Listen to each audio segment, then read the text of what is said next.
Hey everyone, this is Buddy Smith, and this is the fourth speaking assignment. When asked the most influential people in the world of computing today, most people are going to drop the names Steve Jobs and Bill Gates. Yet another man has made just as much contribution as these two, with very little notoriety and hardly any monetary gain. Linus Torvalds. Linus Torvalds created the Linux operating system. According to Garment Enterprises, approximately 70% of all processor-driven technology today operates on the Linux operating system. Today I'd like to give you just a brief glimpse into Linus's life and how his contribution has changed society. Linus was born in Helsinki, Finland on December 28, 1969 to Niles and Anna Torvalds. His parents divorced early in the 70s, and as a result, he lived often between his mother and his grandparents. His grandfather was a very educated man and instilled a love of math and science into Linus. His grandfather worked as a statistician at the University of Helsinki. Linus's first computer was a Commodore VIC-20. He learned to use the basic programming language on this computer. He's often admitted that he never really had a natural knack of social skills. He often felt more comfortable delved into a book or sitting at his computer. In 1987, Linus enrolled at the University of Helsinki in the computer science program. 3 years later, he graduated with his bachelor's degree in computer science. Now, in Finland, you have to serve 2 years of mandatory military service. So after graduating, he enlisted in the army and served his 2 years. After he finished, he enrolled again into the University of Helsinki into the master's program for computer science. This was in 1991. At this time, the main operating systems available were Unix, which cost around $5,000. So it was pretty much unreachable to the average computer user.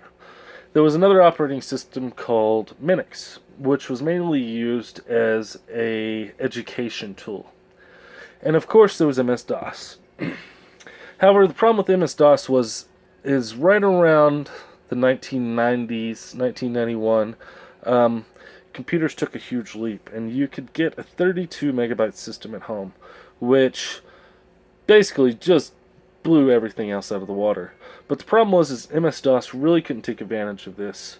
So around this time, 1991, Linus enrolled at the University of Helsinki, and he bought his computer. It was an IBM clone with a Motorola processor. Linus decided to create his own operating system. He wanted something that could take advantage of this beastly processor and just take advantage of it. So he began coding the Linux kernel in 1991. The original name of the operating system was Freaks. It was a combination of Free, Minix, and Freak, so Freax. He released the software under the GNU licensing, which basically meant anyone could reproduce or copy the code or alter it however they saw fit, but they had to list it as Linux. Linux basically just took off as a huge hit. It was released to the file server, ftp.computeroperating-system.minix, and Linus told everyone that they could alter the source code however they wanted and saw fit. And basically Linux took off. Initially, it was just home users who were altering and using this code, but in the late 90s, companies such as IBM, Microsoft, really started taking notice of this because it offered a huge chance to create the operating system exactly for your system without having to rely on someone else's coding. And you could alter the code if you needed to. So, in the early 2000s, Linus moved to California and took over as the president of OSDL, which was sourced by IBM to research enterprise versions of Linux. In the late